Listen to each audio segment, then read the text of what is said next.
So for our academic session today, Dr. Andrew Merritt at PGY4 is going to lead us in a discussion of ankle arthritis treatment, fusion versus replacement. Dr. Merritt? Thank you very much. Like Dr. Sangeorzan has said, today we're going to be talking about ankle arthritis. This right here is ankle arthritis. These two x-rays belong to a gentleman named Mr. Williams. It's not actually his name because of HIPAA reasons, but we'll call him by that. Mr. Williams is a very pleasant 86-year-old gentleman from Eastern Washington that came to see Dr. Hansen about 7 years ago. He was pushed into the clinic in a wheelchair by his wife. He was otherwise healthy. He had no heart disease, no lung problems, didn't have any cancer. He was a healthy 86-year-old gentleman. He just had two really bad ankles. He talked at this clinic visit about how him and his wife used to always enjoy strolls after dinner for his exercise, and now anytime he leaves the house, it's in a wheelchair. He required braces every time, even walking around within his house to get up to the bathroom at night or anything. He required braces because he was in so much pain from his ankles. I was fortunate enough to see him 7 years later. At this time, he was 7 years out from his right total ankle arthroplasty and 6 years out from his left total ankle arthroplasty.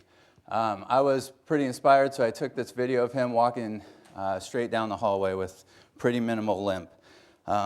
He's, keep in mind, 93 years old at this point, 2 ankle replacements, otherwise really healthy individual. So we're going to be talking today about arthritis, ankle arthritis, but it's clear that to a lot of people it's much more a bigger issue than just a couple of x-rays that look pretty bad. But how many people like Mr. Williams are there out there? We need to talk about the severity and the incidence of this to put it into perspective. So it's actually not very common. Only about 1% of the population has ankle arthritis that's symptomatic. This is much less common. In fact, it's 9 times less common than knee arthritis. And proportionally, it's treated even less than that. Only about 16,000 ankle fusions and ankle replacements are done every year. And for this, that's 24 times less common than total knee replacement. That's the treatment, general treatment for knee arthritis. So the truth is it's not actually that common. But many people have dedicated their entire career to this problem, including the 3 people that are talking with us today. So clearly it's an important problem, but why have they spent so much time dedicated towards treating this? Well, the truth is this is a complicated problem. And turning this into this, which is Mr. Williams' x-rays at his current visit, is an even more complicated problem, much less to have him walk straight down your hall with a barely noticeable limp 7 years later. So to talk about ankle arthritis, we need to start at the beginning and talk about the ankle joint. It is nice to make analogies to the knee and the hip because that's where we most commonly see arthritis. But in fact, it's actually a very different joint. The surface area at physiologic loads of the ankle joint is only about the size of your thumbprint, about 3.5 square centimeters. That's compared to about 11 square centimeters in the hip and the knee. So it's a much smaller joint. The mechanics are also different. It's much more of a rolling joint. There's not much rotation. There's not much translation in the ankle joint. Also, the surfaces of the tibia and the talus don't always line up perfectly. They contact different places through your different phases of gait. And as we all know, the talus is wider anteriorly than it is posteriorly. And this is thought to have a beneficial effect on the cartilage of the talus because it has different areas that are contacting during range of motion. It's thought that this increases lubrication and nutrition of the cartilage. The cartilage itself is also very different. This is a cadaver slide here, and you can see that the cartilage is actually quite thin. It only averages about 1 millimeter to 1.7 millimeters in thickness. That's compared to over 5 millimeters in the knee joint. It's much different cartilage as well. It's stiffer cartilage, it's more resistant to denting in mechanical studies, and also it degrades less over time with age. So while the analogy is similar to the hips and knees, the bottom line is why an ankle like this turns into an ankle like this is very different. It's not like a hip or a knee. We're going to talk about how this process happens, how you get nice cartilage to turning into a cartilage like this. And there's multiple studies that have talked about this, but unfortunately, the definition of ankle arthritis in the studies is not always perfect. It's not always the same. So we need to come to a consensus first. Many people, including Gons from Switzerland, have studied that the correlation between x-rays and clinical symptoms is not as closely related as it is in the hip and the knee. So generally, for most of the papers that I'll be talking about today, they'll use a combination of severity on radiographs, the same that we use as a knee, joint space narrowing, sclerosis, osteophytes, and clinical symptoms of severe pain in the ankle. And that combination is what most studies have related to being called severe end-stage arthritis. Dr. Saltzman looked at 639 patients from Iowa to look at the etiology of ankle arthritis. Now, this is a very busy slide. I would just like you to focus on two areas here. First, primary ankle arthritis. Unlike the hip, which is about 65% of the time, it's primary osteoarthritis of the hip, or the knee, which is 82% of the time, primary osteoarthritis of the ankle is actually quite rare. It's only about 7% of the time that a non-traumatic, no other reason for ankle arthritis leads to end-stage arthritis. And most of those 7.2% had some type of deformity, hindfoot deformity or tibial deformity that was likely the cause. The vast majority, as you see here, 70%, is due to post-traumatic causes. So Dr. Saltzman continued to look into the post-traumatic causes and came up with some interesting data. Recurrent ankle instability, so people that just have lots of sprains through their life, was about 15% of the population that developed post-traumatic arthritis. Also, about 14% were just single sprains, people that had one sprain in their life, but they had continued pain after that. It's likely due to osteochondral defect or some sort of cartilage lesion at the time, which led them to have the continued pain. But these poor individuals only had one sprain in their life, ended up with end-stage ankle arthritis. The most common, 37%, was just rotational ankle fractures, the kind that we see in the emergency department every day. A study published in Core out of Switzerland looked into this as well. They found that their numbers correlated quite well to Dr. Saltzman's study, and they found that between ankle sprains and common ankle fractures represented 55% of the people that they noted in their study that had end-stage arthritis. Their follow-up study that was published in 2009 in the Journal of Orthopaedic Trauma looked at the type of ankle fracture and the type of fracture and how it related to the development of arthritis of the ankle. What they found is, like the other studies, just rotational ankle injuries were the biggest cause. Of these, type B fractures were the most common. And again, these are the kind that we see every day. These are bimalleolar fractures in the emergency department. So we treat these patients every day. But as you can see from this slide in that same Journal of Orthopaedic Trauma study, it doesn't happen for quite some time. There's a latency period of 20, 30, even 40 years. So the ankle that you treated young as a resident might become a patient of yours many decades later when they have ankle arthritis. But we know that only some of the ankles that get these rotational ankle injuries develop arthritis. So which ones do and which ones don't? And that's an interesting subject, and our role in it is mainly the quality of the fracture reduction. It's been known that any step-off, any malunion can increase the contact forces in the ankle. So that's the main component that we have control over.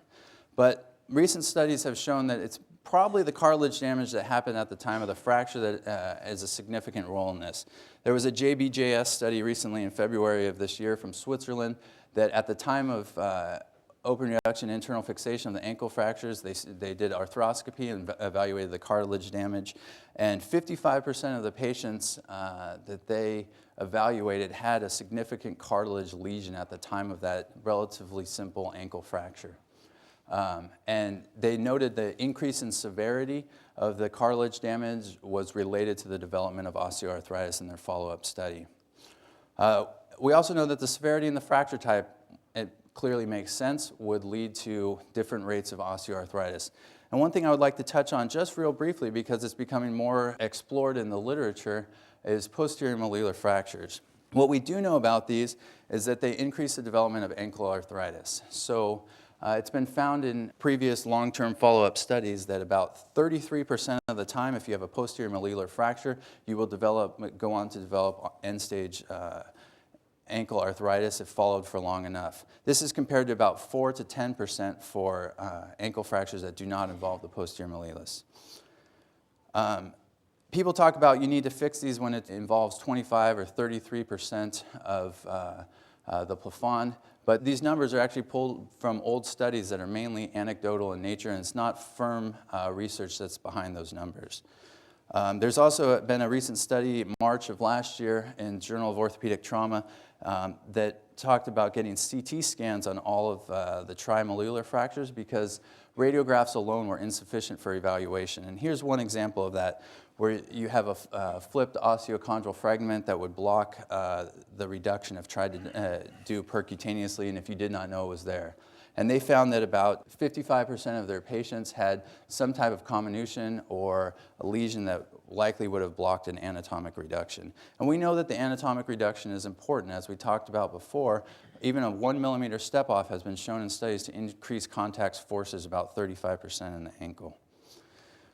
In addition, Dr. Gardner, who's a previous trauma fellow while he was still at HSS, did a study that looked at syndesmotic stiffness as related to fixation of the posterior malleolus and found that it stabilizes the syndesmosis significantly.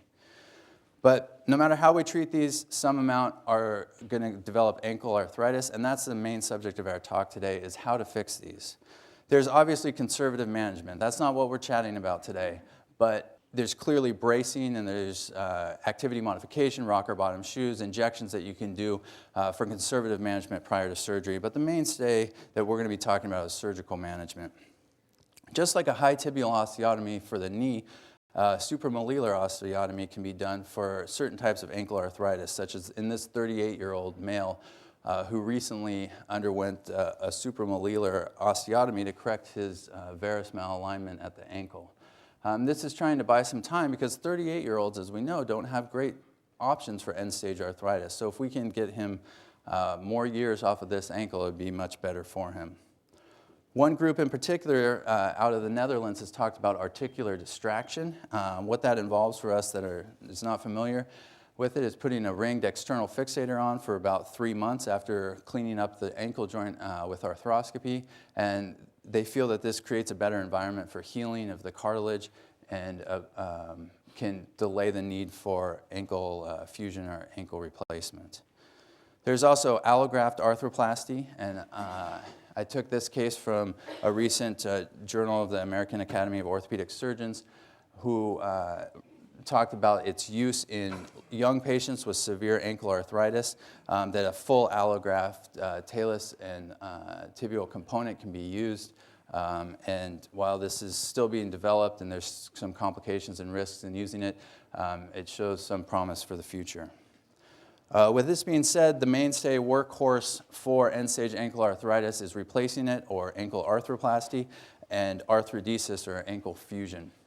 And we have 3 great speakers that are going to come talk about their careers in managing ankle arthritis and their development of surgical techniques and indications for arthroplasty versus arthrodesis. The first person I would like to bring up is Dr. Rob Veith. He's a clinical professor and works down in Renton, but is a close friend of ours here. He was a previous resident here in our program and then was on faculty here for 3 years. Is that right? For 3 years, having clinics here at University of Washington, at Harborview, and at Children's Hospital. And he's going to talk today about ankle fusion and his indications and treatment plans for that. So, Dr. Veith. Great. How are you? Thank you, Andrew.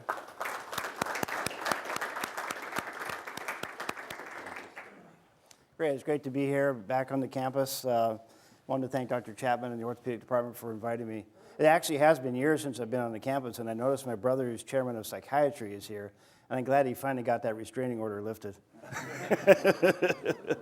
But whether I'm down at Valley Medical Center in Renton or treating neglected club feet in the mountains of northwest Vietnam, Fusions of about the foot and ankle can really solve some very challenging problems. And this is a young man I treated a few years ago in Vietnam. And I had a Lambernuti type triple arthrodesis. I saw him just a few weeks ago, and he's doing very well.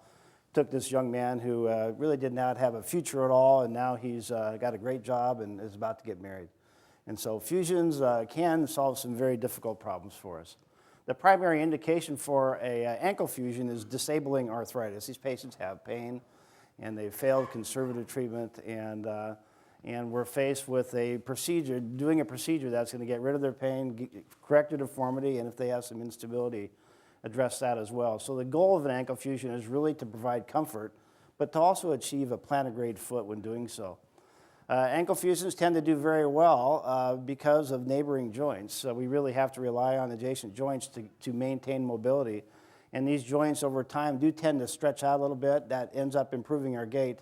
But it may come back to cause some troubles, this increased mobility, and may end up ultimately leading to some arthritis of these joints. One thing I really like about an ankle fusion is it's very durable. Many of these patients are workers, and they're on their feet, and want to do sports, want to hike, want to ski.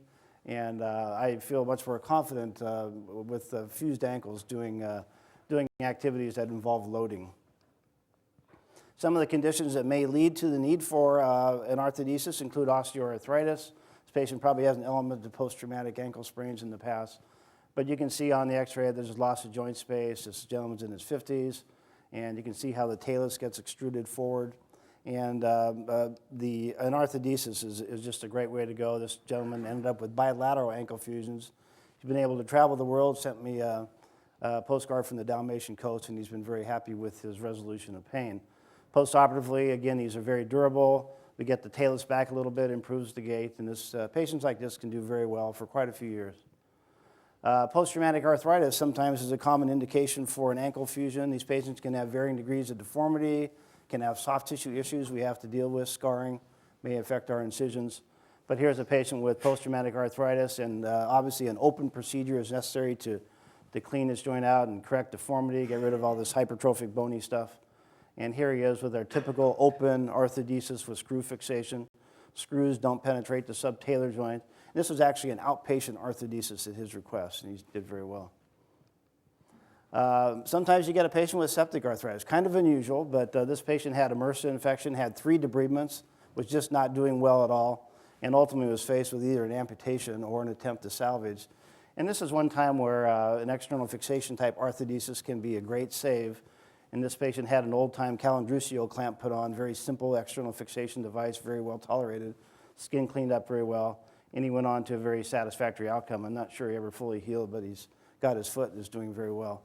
So a good way to treat an infected ankle is external fixation. And I tell my patients, hey, one of the treatments for an infected ankle, if you ever got an infection after surgery, which is very rare, the fusion is the answer for an infected ankle. Sometimes we'll get patients who have both ankle and subtalar arthritis, and if you're not sure as to the severity of the neighboring hindfoot joints, a pre-op CT scan can be very useful. I think you can see on the AP view that there's quite a big cyst in this talus, and the CAT scan can really show what's going on, and it's very important. Sometimes we'll have to do some differential injections as well to determine which joints are really causing troubles. In general, I'd prefer not to fuse an ankle and a subtalar joint simultaneously because I think it increases the risk of one of those joints not healing, but in this case, no choice but to do an arthrodesis nail, and he went on and did very well. Sometimes we get some weird deformities. This patient was in Las Vegas and lost the end of his tibia on the highway. A doctor in Las Vegas did an Elizaroff procedure and linked in his tibia, but he still has this perfect foot that's not attached to his tibia. And I saw him a number of years ago and applied one of these calendruccio clamps. And he went swimming every day with it on and ended up with just an outstanding result. He's back at Boeing working. I probably would have used a nail now, but he has preservation of his subtalar joints, and this has been a good answer. A fusion can be a good answer for some very difficult problems. In regards to patient selection, we always want to have a patient who's failed conservative treatment, and we'll do some pretty exhaustive conservative treatment measures such as AFOs and injections, so to speak. And ultimately, if the patient fails conservative treatment, has disabling arthritis, and ankle arthrodesis is the way to go. I try to make sure I'm not dealing with a smoker because that's just going to increase my risk of getting a healing problem. So try to avoid that. Make sure the patient has good circulation. Document if there's some atherosclerotic conditions that you have a Doppler study showing they have good circulation. Our diabetic patients with neuropathy pose a special problem, and this patient was walking on her recently fixed trimalleolar fracture elsewhere and was not painful at all. And doing a standard fusion with screws is probably going to fall apart. And this lady ultimately ended up with a retrograde nail, orthodesis nail, and has done very well to this date. So in regards to surgical technique, these can be done either arthroscopically or open, and we'll talk a little bit about arthroscopic, but I noticed Dr. Kringle's here, and that's his son with the camera in the background. He was with us in Vietnam a few weeks ago. But in terms of arthroscopic procedures, I actually have zero experience with arthroscopic, except for this patient who came to me with a non-union.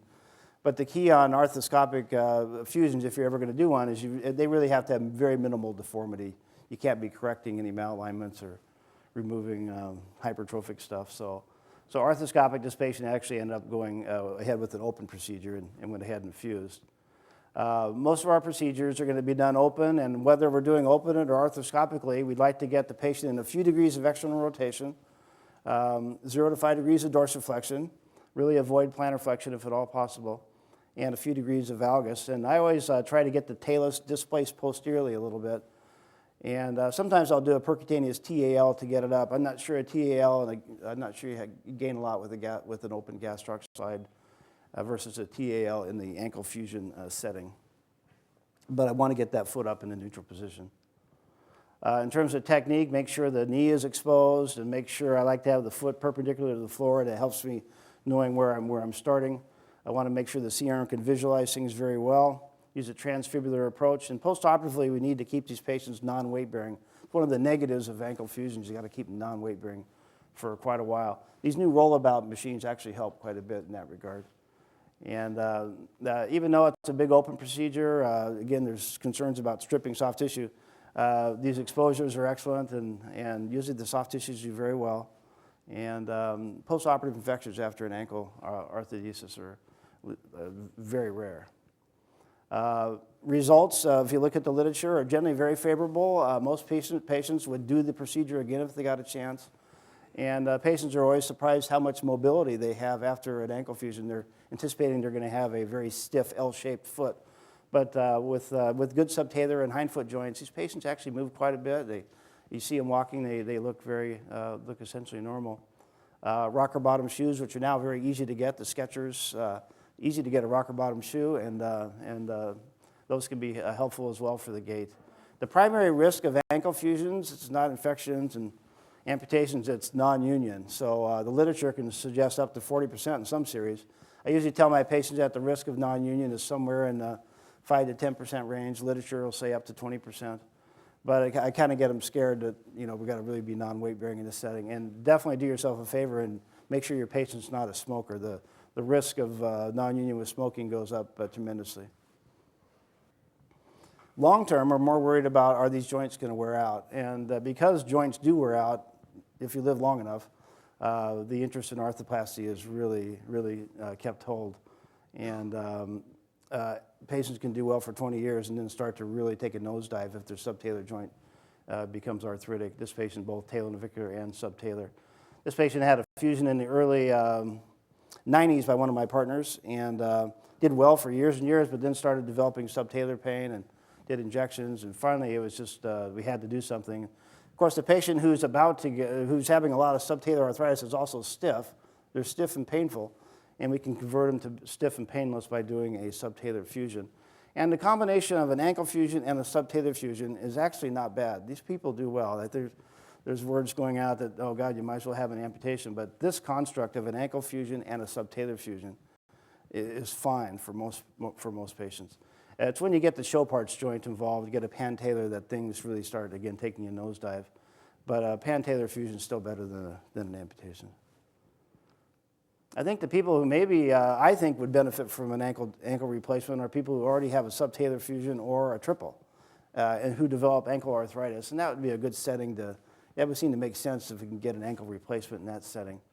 And this patient was rheumatoid. She'd had infections with other total joints, and it turned out best for her just to go ahead and get nailed, and she's done very well with that. But that might be a good setting for an arthroplasty. So if I can summarize my thoughts over a 25 plus year span of doing ankle fusions, is that negatives of these is that they take a long time to heal. Patients have to be non-weight bearing. That's about a 20, 30 pound weight gain in most of our patients. So we want to try to start being proactive about how they eat after their surgery. There's definitely a risk of non-union, so avoid smokers if at all possible. And we warn these patients that down the road they may get arthritis and have to get a subtalar fusion. Again, not a deal breaker, but just this could happen down the road. The positives of an ankle fusion is that they're very good on addressing pain. These patients get relief of their pain, and they get a good-looking ankle out of it. Usually the ankle gets trimmed, and because they have hindfoot joints, it's a pretty good situation. Ankle fusion is a pretty good situation. And should they get a complication, it's not some horrible disaster. Still got all your bone stock there, and so the complications are quote manageable. And so it's been a good, very good procedure for me. A number of years ago, I went to the total ankle course back at the Learning Center. I said, I'm finally going to be a total joint surgeon, and I'm going to get all the glamour that goes with that and everything. So I came back after doing my course, and to date, I've done 0 total ankles. So I'm hoping that our next speaker will convince me that I'm missing the boat somewhere. And Dr. Hansen, of course, is my mentor, and spent years with him. And I've told him he's taught me everything about everything I know, but he hasn't taught me everything he knows. So hopefully Dr. Hansen can fill us in as to why total ankles are the way to go.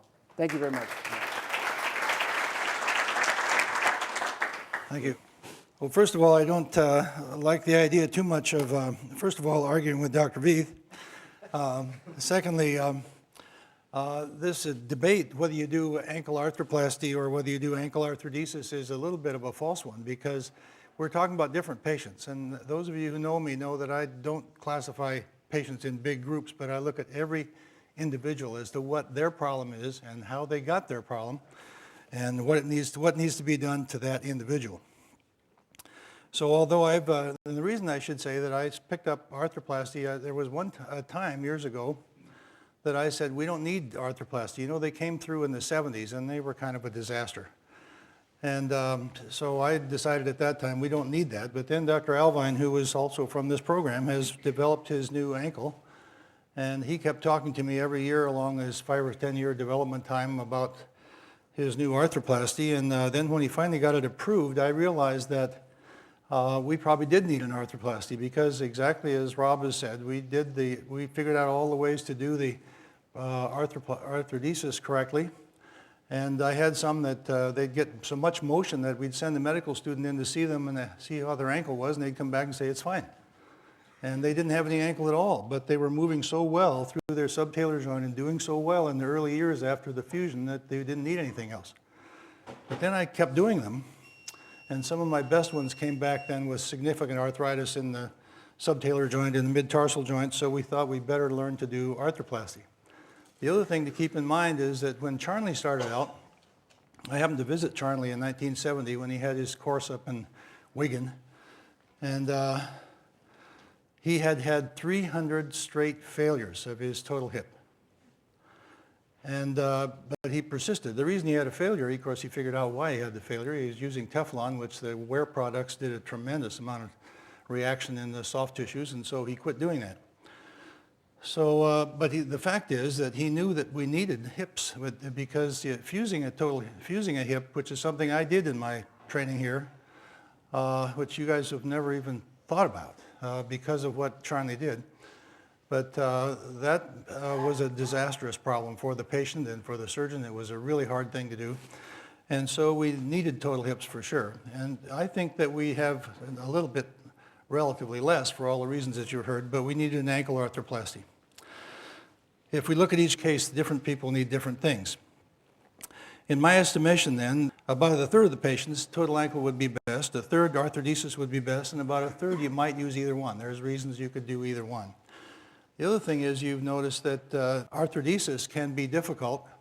Rob has shown in a lot of nice cases. He does them very well. He's an experienced foot and ankle surgeon. He knows how to line them up. All the criteria that he mentioned are just exactly what I believe as well. But everybody doesn't do that. Ankle arthrodesis is not an easy operation, and ankle arthroplasty is a little bit more difficult. The old joint surgeons, when total ankle arthroplasty came out, some of them thought, well, I'll just add ankles to my repertoire. Doing hips and knees, I can certainly do ankles. They quickly figured that's not right, because I don't know how to line up an ankle.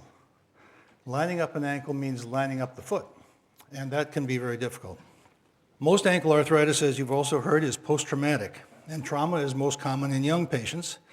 But many patients present for treatment of their ankle arthritis at 35 to plus or minus 10 years, even though, again, as Rob said very accurately, it may take, I've seen people up to 50 years after the initial ankle injury when they finally come in for their ankle arthritis. So it takes a while, but they can still be pretty young. And as you know, all ankle arthroplasty is best done in people 60 and over. So sometimes you would do an ankle arthrodesis, but leave all the bone stock so that when we have to go back, we have enough of the structures, the malleoli, the deltoid ligament, and everything is still there, so you can go back and convert it to an arthroplasty when they're 65, which actually can work. Anyway, the marginal group for a joint replacement would be roughly 45 to 60 years of age, and these are fairly common ages in my practice in the marginal group. Like most joint replacement surgery, of course, it's most reliable in older people, but these cases are rare. I don't see, as the patient that was shown at first, people that come in their 80s and they need an arthroplasty. Those are a slam dunk. It's easy to tell if they've got the right stock. That's a great thing to do for them, but they're not the common patients. Pure osteoarthrosis, again, from the studies that Rob showed you, is uncommon. Almost all ankle arthritis has a history of trauma if you include ligament trauma. And I do. I think it's an injury, whether it's a sprain or whether it's a fracture is not so important. It was traumatic. And that disturbs the ankle mechanics and it damages the joint to the point that it'll go on and get arthrosis. Pure osteoarthrosis, I almost never see. Maybe one case in 100, I can't find some history of trauma when they come in. And clearly, again, all the other approaches like bracing, debridement, osteotomy, muscle balancing, osteochondral grafts, these are all things that are not done as much in other joints because it's easier to progress, just go ahead and do a total ankle. We even have people that I see frequently now that have tibia vera and they're wearing out the medial side of their knee joint, and I would think they should need an osteotomy, but the joint surgeons are saying, don't worry about that, we'll just replace your joint. It's not so easy to do that in the ankle because the ankle replacement is not as good as the knee replacement, so we would rather do the things that line up the joint and restore the basic biomechanics so that they keep going with their own joint, which is always better than either a fusion or an arthroplasty. Now, in spite of all these facts, the things that we can do, patients have to be treated, even though sometimes what you'd like to do is contraindicated. It's contraindicated to do a fusion because it's going to damage other joints in the foot. It's contraindicated to do a total ankle arthroplasty because they're not very reliable and they don't last more than about 10 years before they get polywear and things. But what if you have a 25-year-old with a talus fracture and post-traumatic arthrosis in both the ankle and subtalar joints and they say, I want this leg off? Well then, it's probably worth doing a total ankle arthroplasty. And I've just seen a couple of patients recently that I did total ankles at the age of maybe 25 to 30 because of just this problem, a talar fracture with AVN and damage in both joints. And they're still going very, very nicely at 12 and 15 years.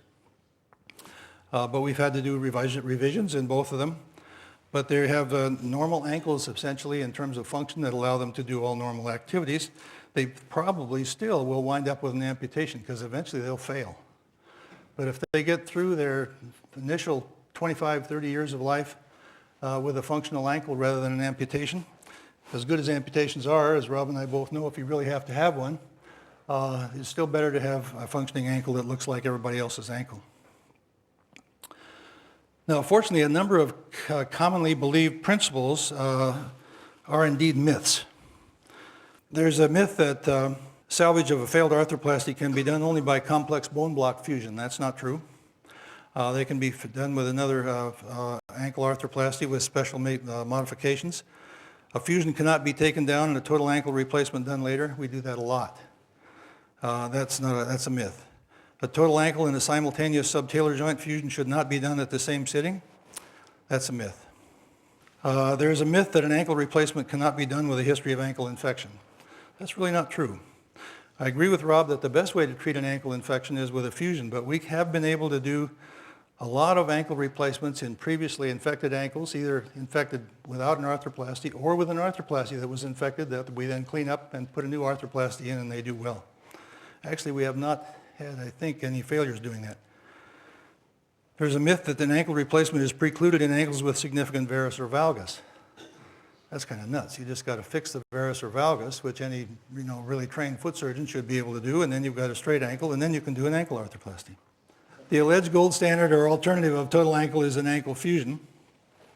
Total ankle arthroplasty treatment protocol then is that we like to do primarily ankle arthritis, not involving other joints. It needs to be good overall alignment, or you need to correct to that. It's ideal if they're age 60 or over, if they have no significant osteopenia, which is unusual. In subtalar arthritis, it's the only good answer because if you fuse the ankle when there's already subtalar arthritis, that joint's going to be a problem. Now here's secondary degenerative arthritis from an old ankle sprain in a former athlete, which is common. They have a lot of problems in the ankles as well as the knees, as you know. 64 is good age, lots of osteophytes. They can all be trimmed out and cleaned up, and he gets another joint. And the reason we say not only because of age, but his other joints in the midfoot and the hindfoot are already a little bit compromised, so you wouldn't want to fuse that on top of that. Total ankle treatment protocol then is acceptable in patients 45 and over who are well aligned, have a low impact lifestyle, good bone size to body weight ratio, and no osteopenia, as I've said. If the subtalar joint is good and with further experience in fusion conversion, we now recommend fusion done in a way to facilitate conversion after 10 to 12 years, and then take it down and do a total ankle later. Here's a 50-year-old female veterinarian. She's a little young, but she's already got, again, early findings in the subtalar and mid-tarsal joint. So we would rather not fuse her, even though in an ideal situation, if those joints were good, we would fuse her now and wait for the 10 or 12 years that might fail, and then we go back and do a total ankle with a subtalar fusion. But she went on very well with this. This is the old days, you can see. We put the distractor on. I no longer use that, but you can see the holes in the joints. And later on, she's doing fine. She's a large animal vet somewhere in the Midwest. So the protocol in patients with major malalignment can be very effective in the hands of a surgeon skilled at realignment, as I've said earlier.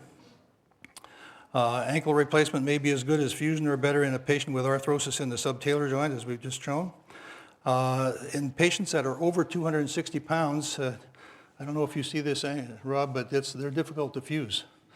If they've got a long foot and they got a great big body, as soon as you turn them loose with that fusion, they'll tend to break it down. So I tend to go, in the old NFL and NBA players, I'll tend to go to a total ankle rather than a fusion. In revision cases with loss of the talus, secondary to loose components, or previously or expected coincident subtalar fusion, if they have significant osteopenia or cases with primary loss of subtalar joint, a custom stem talar component can be preferable. You saw one of those in the older man. In patients with total ankle failure, where the reaction to failure often is talar loosening, that was a big defect in the device we had for a while, as the talar body did not bond well, and then it was too small and it tended to migrate down in the bone, and we had lots of problems. Most of those have been solved now. It's interesting it took so long to solve it because the surgeons working with the company knew immediately that needed to be changed, and because of their problems with the FDA and various things, they didn't get it changed for about 10 years. And finally, after that, then the rate of success got much better. In failure due to component loosening or infection but without bony overgrowth and stiffness, the treatment was by revision arthroplasty. In summary, although there is an overlap, in general, indications for fusion and for total ankle replacement are different, which means the idea is that we should do a long-term randomized multi-center prospective study to see if a total ankle replacement has a legitimate place in our armamentarium for ankle reconstruction or rehabilitation, I think is not only unrealistic but arguably unethical. If you believe what I say and that the indications are very different, then putting them in a randomized group would be a disservice to about a third of the patients. It's very interesting that one of my patients recently was a lady that works at the VA, and I asked her what her job was, and she said, well, I randomize patients. And I looked at her for a minute and I said, would you like to be randomized? And she said, no way, not me.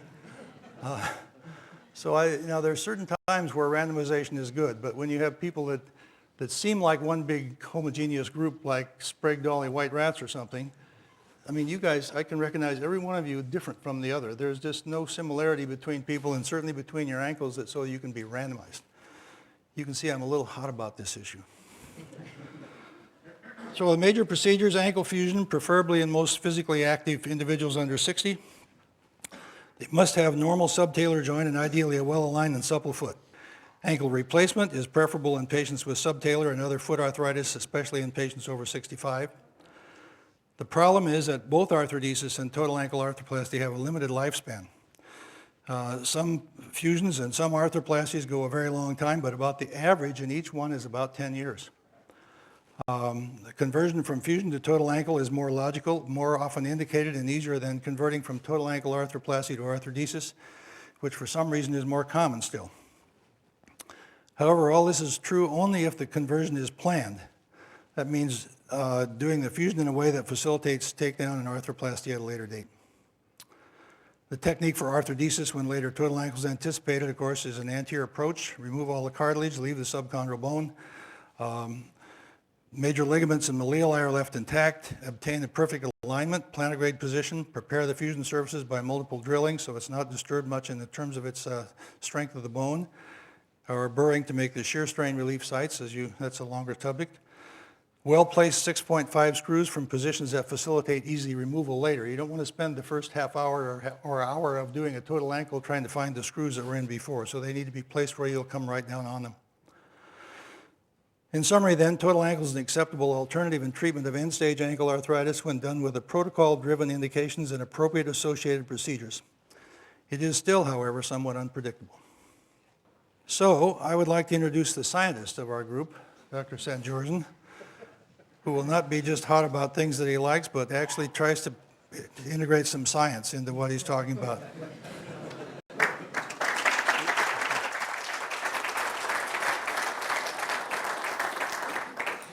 The key is to pretend you're not hot about what you believe in. So what this is a brief data set slide from a prospective study we did comparing ankle replacement to ankle fusion in patients for whom there wasn't a clear indication for one or the other. And we're about 3.5 years into data collection. We've enrolled about 180 patients so far. We're running out of funding and trying to get it refunded for the next cycle. It is not randomized. It's prospective observational trial, and there are several reasons for that. One is patients don't want to be randomized, and when there's clear difference between the two treatment groups, you can't blind the outcome. And the psychometricians call this bias that the patients have on their outcome post-randomization remorse. So if patients want to have a fusion and they end up randomized to an arthroplasty, it's going to color the outcome measures that we use to randomize them. So in this study, we let them select the appropriate treatment and then study them before and after surgery. And so it's a prospective observational trial of patients already with end-stage ankle arthritis, already determined that they need to have an operation. They were enrolled consecutively after treatment. The study was done not by the surgeons, but by study coordinators who had no bias in enrollment or bias in outcome measures. When we surveyed our patients to ask them, how many of you would be willing to randomize? Only about 45% said that we would be willing to randomize.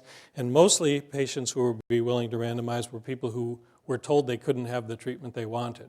So if some 32-year-old came in and wanted an ankle arthroplasty and I said, your age makes you inappropriate, that person said, well, geez, I got an arthrodesis, I'd rather have an arthroplasty, so I'd be willing to randomize. So we have a heavily biased patient population. So we included all the patients who could think and clearly answer the questions, who were independent ambulators, and who did not have systemic disease like rheumatoid arthritis that would affect their gait. They were enrolled by a study coordinator. The treating surgeons were all experienced in both techniques. There were 4 centers enrolling patients. We used objective and self-reported outcome measures so that the surgeons couldn't influence the outcome in any way. We studied them before surgery, 6 months, 12 months, and 24 months, and 36 months, although we're not there with our data yet. We used 4 different implant types for the arthroplasty group. This is an in-bone device. This is an agility device, and we also used Agility's custom stems, and this is a Salto Talaris.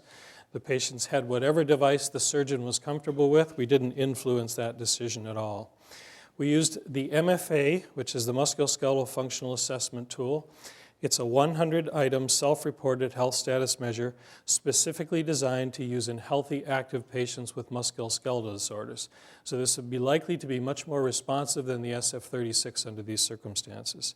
Its content, validity, and reliability were established in a population of patients with injuries to the musculoskeletal system and with arthritis. It has no ceiling effect like the ankle osteoarthritis scale that's commonly used.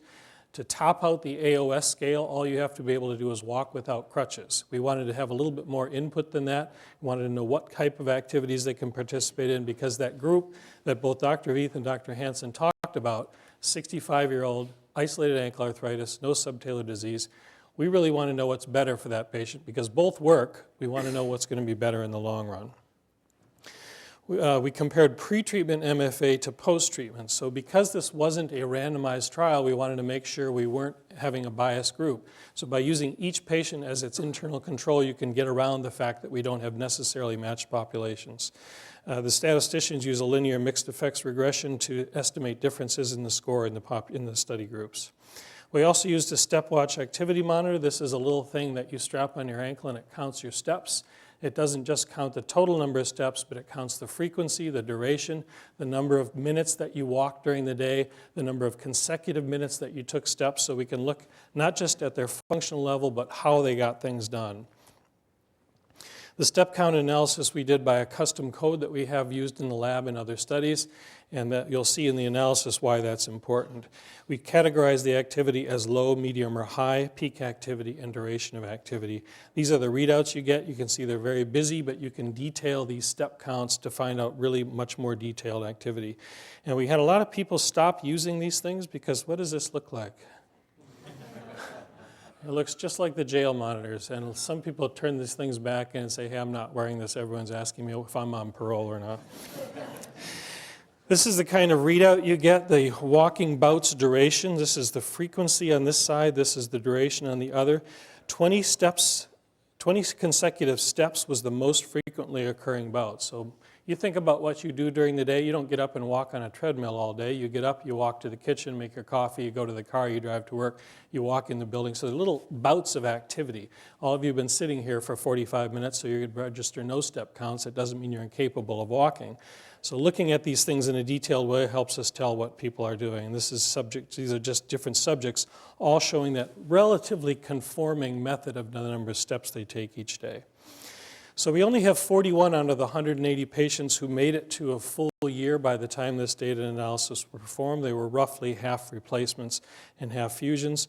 We completed all of them with pre-op 3-month, 6-month, and 12-month assessments. And what we found is simple. Both of these operations work very well. They both relieve pain. They both increase functional activity. The MFA showed that the patients who had ankle fusions got better a little bit faster, but the patients who had ankle replacements had a higher functional level. There were recreational things they could do, and the number of steps they took was a little bit higher. So this is a very small study, but it slightly favors ankle arthroplasty over ankle arthrodesis in this non-controlled trial. And this is the summary, the dark line. Remember that the MFA scale, the lower the number, the better the outcome. And if you follow this line, that's an average of all the scores in the arthrodesis group and in the arthroplasty group, you can see that there's a trend towards slightly better functional activity levels in the arthroplasty group over the ankle arthrodesis group, but both had quite dramatic improvements from the preoperative position. So the MFA scores decreased strongly, correlating with increased function from pre-op to post-op in both groups, and that was statistically significant. The MFA improvement, change from pre-op to post-op, was a little bit stronger and barely statistically significant in the arthroplasty group. Step counts similarly showed very significant improvement, and this is a very busy slide, but if you look to the high activity and the maximal activity, these are where the greatest improvements occur. So if you have ankle arthritis, you still need to cook your breakfast, you still need to go to the grocery store. Your low-level activity is not going to change that much with treatment. But if you take away the pain of that ankle arthritis, you get a dramatic increase in the number of steps in a step. Instead of just walking to the grocery store and sitting down in a cart, you walk through the grocery store, you go out for a walk, and you go visit friends. So you use a lot more sustained activity and a lot more high activity counts. And that was in both groups, and there was not a difference between the ankle arthritis and the arthroplasty arthroplasty group. So steps at high activity improved in both groups. Peak activity improved in both groups. Treatment didn't affect the activity levels at low and medium activity, and there tended to be a slightly slower recovery time in the arthroplasty group when compared to the arthrodesis group. So surgical treatment works, and as Dr. Veith and Dr. Hansen just showed you, both of these options work.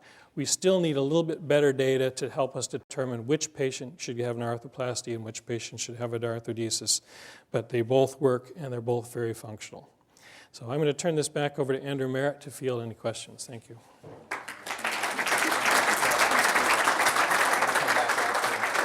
We can open up the floor. We have just a couple minutes left if anyone would like to ask our distinguished panel any questions. Could you please come to the microphone if you do have any questions? I had a question for the panel. The first case that was presented had mirror image ankles, and I can hardly imagine a mirror image trauma story. Yeah, he had rheumatoid And I also have an arthritis. orthopedic friend, a spine surgeon, whose brother is also an orthopedic surgeon, and they have now had 4 ankle arthrodeses. And so I wonder to the panel how much of this really might be genetic and inherited rather than a trauma basis. He did have rheumatoid arthritis, the patient that we presented. It was not post-traumatic, which is, as you mentioned, usually unilateral. But it's weird that only really his ankle joints were affected with any severity. As far as the genetic component, I think just the reading that I've done, there is obviously differences in people's cartilage that we see all the time when we look at knee arthritis, hip arthritis, and that's probably stands true in ankle arthritis. But as Dr. Hansen pointed out, there's very rarely a time when you can't talk to a patient about and find some ankle trauma in their history. So I think that has a significant role. What's your thoughts? There is some reason to include genetic things because there's genetic trauma. Did you know that?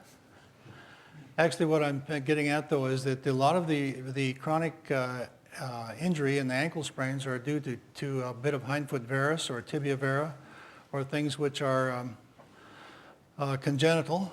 And of course, my big push is that we should be getting at some of these people early on. When you see an ankle sprain and they have preconditioned stuff like a gastroc equinus and a tibia vera or a calcaneal vera, those things should be corrected then so that doesn't go on to repeat injuries, and then eventually we see them and have to fuse their ankle or do an arthroplasty. This is not popular in our community or in medicine in general, but I think we need to solve these minimal sort of genetic problems early enough that they don't go on to these problems, which eventually it is trauma because they sprain their ankle. But the thing that led them to being more predisposed to that is a genetic abnormality. So you're right and you're wrong. It is still mostly trauma. Also, we looked at 800 of our patients to see what the etiology of the ankle arthritis was. And very similar to the report from the Iowa group, that out of those 800, about 75% were clearly post-traumatic. They had an ankle fracture, tibia fracture.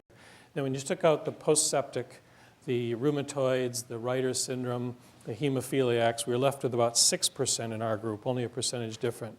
When we looked at the x-rays of those 6%, 75% of that 6% had misalignment in the coronal plane, either a cavus foot, a valgus foot, a cavus or valgus knee, or a varus knee. So we were left with about 1% that we couldn't really attribute to misalignment or trauma or recurrent sprains. So there's probably a small number out there. I greatly enjoyed the conversation this morning, and I just want to ask a question in 2 voices. The first, that of the resident, and the second, that of the guidelines and oversight group at the AAOS where I participate. From the point of the resident, they finish a meeting like this and they say, when I go out, how am I going to decide what to do? And it can't be who won the debate, and it can't be who was the most articulate or appealing at the podium. It is that we teach them here to go to the literature and to look at the quality of the literature and the evidence that's there to make their decisions. And that, sadly, is really lacking in this area. The American Academy of Orthopedic Surgeons just tried to do a guideline, evidence-based guideline, and was unable to do it. The literature was of such low quality. And so they did a technology overview in which many of the questions which were brought up and answered today are still not there. Things like which works better. And the literature says that the groups who have ankle fusions are different than the groups that have ankle arthroplasty. So they can't come to a conclusion. But what are the predictors from each of those groups that give the good result? That still is not available in the literature.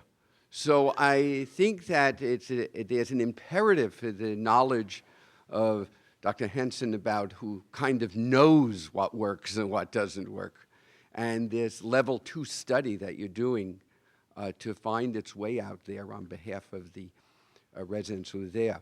The technology oversight is in its final stages and will probably be published on the AAOS website in short order, and be disappointing to the many of us who really value a heritage of strong orthopedic literature to help the residents.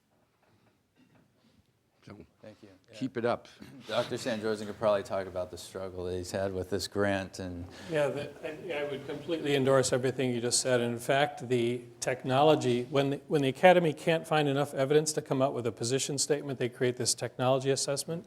And the technology assessment was sent to us, the members of the AOFAS board, and we asked them not to publish it because it's just as flawed as the primary data. So I think I would completely endorse it, and I'll send you a stack of all my grant funding rejection letters trying to get this study funded, and having the people who sit on the panels say, everyone knows that both of these operations work, so there's no reason to study it. So that takes us back to the minutes before we started this meeting saying orthopedic surgeons need to be doing research, and orthopedic surgeons need to support the Orthopedic Research and Education Foundation.